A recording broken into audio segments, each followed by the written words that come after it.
Hello, this is State Representative Robert Martwick, and I'm coming to you from my office in Springfield, Illinois.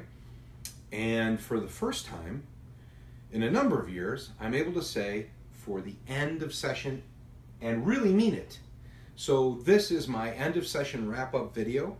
And the reason is, the good news is that we passed the budget.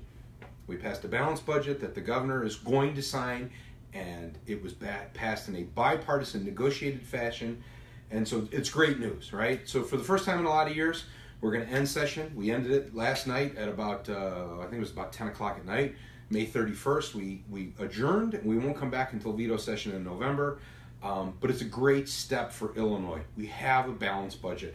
We're not spiraling out of control. It's not everything we wanted, but as I often say, in a democracy, you don't get what you want. If you did, it'd be a dictatorship, and well, you'd be the dictator, which would be good for you, but that's not how it works in a democracy.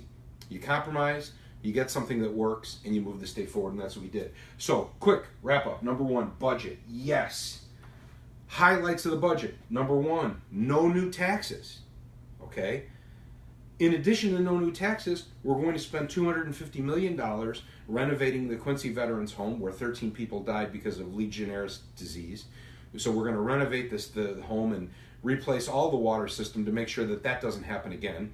A horrible disaster on the governor's watch. We're going to fix it.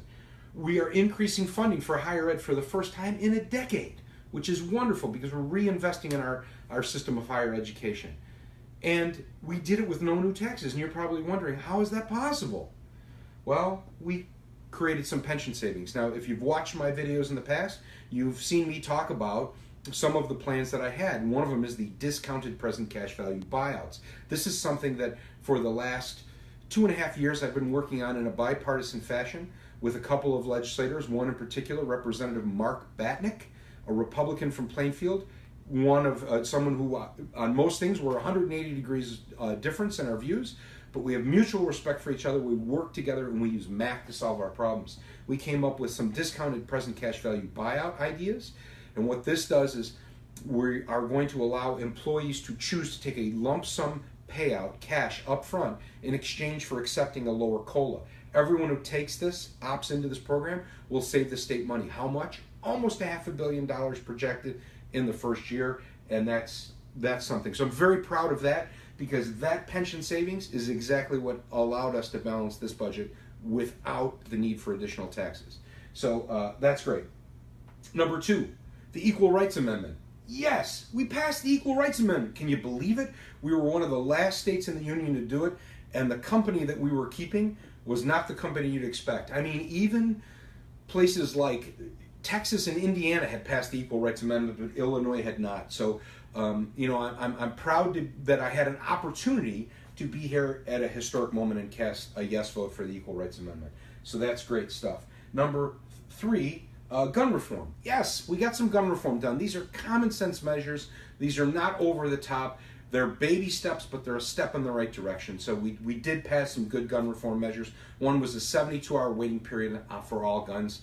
This gives people time to cool off between the time they purchase a gun and in the event that they're buying it for some wrong reason, right? So it's a good measure.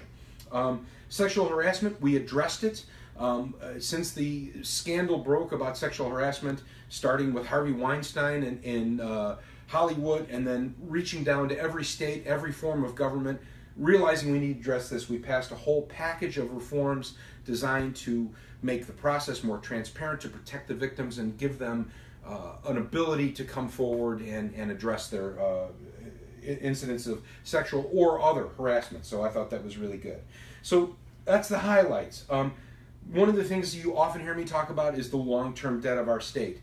And so, unfortunately, while a lot of good was done, here's the compromise, we didn't really address our long-term debt. Mind you, this stuff is really great because passing a balanced budget that the governor will sign without new taxes and including pension savings means, hopefully, that the financial world and the credit rating agencies will say, Illinois took a step in the right direction. If we can continue that, we get better credit ratings, and we have the opportunity to have more tools to address our long-term debt. This is something that I will keep fighting for. We did not get an elected school board this year again. That's been 2 sessions where it's been my number one push, and I haven't been able to get it done. But there's a lot of difficulty in that. But I'm not giving up the fight. We will get an elected school board before I leave this building. So good stuff done. As always, we have more work to do, and I look forward to coming back and doing it. So thank you for watching. I'm about to have a coughing fit. So we'll see you in November for veto session. Thank you. Take care.